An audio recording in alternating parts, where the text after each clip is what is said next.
आज हमारे साथ बात करने के लिए स्टूडियो में एक खास शख्सियत मौजूद है जिनका तारुफ मैं आपसे कराना चाहूंगी। हालांकि उन्हें किसी इंट्रोडक्शन की जरूरत नहीं है, लेकिन फिर भी हम इंट्रोड्यूस कराना चाहेंगे। हमारे साथ उत्तराखंड के साबिक सीएम और मौजूदा वक्त में कांग्रेस के सीनियर लीडर हरीश रावत जी मौजूद हैं। तो सबसे पहले सर आपका इस्तकबाल है जी सलाम में। यूसीसी को लेकर बहुत शोर है, लेकिन कांग्रेस अभी खामोश है, वेट एंड वॉच की स्थिति में है। क्या एक स्ट्रैटेजी है यूसीसी को लेकर कांग्रेस की? कांग्रेस का सोचना क्या है यूसीसी को लेकर और क्या कुछ कहना है? मैं एक बात आपसे कहना चाहता हूं कि क्या गवर्नमेंट का इरादा क्या है। उत्तराखंड में जब इन्होंने यूसीसी की बात कही तो उस समय इनके जो चीफ मिनिस्टर थे उनसे लोग बहुत सारे सवाल कर रहे थे।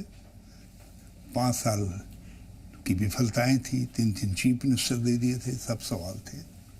तो इन्होंने पोलराइजेशन के लिए वहाँ कहा हम यूसीसी लाएंगे। यही बात इन्होंने गुजरात में भी दोहराई, जैसे जैसे स्टेट का आया, फिर उन्होंने ये बेंगलुरु में भी दोहराई। तो ये जिस समय इनसे सवाल उठते हैं, अब इस समय भी सवाल उठ रहे थे प्रधानमंत्री से। लोग कह रहे थे कि साहब बेरोजगारी का क्या समाधान है, बेरोजगारी बढ़ गई, महंगाई निरंतर बढ़ती जा रही है, लोगों के लिए अपना घर चलाना मुश्किल हो गया, गरीब अमीर की खाई बढ़ रही है, महिलाओं के प्रति अत्याचार बढ़ रहे, कुपोषण वाले मामले में हम जो है नेपाल से और उनसे भी पीछे हैं।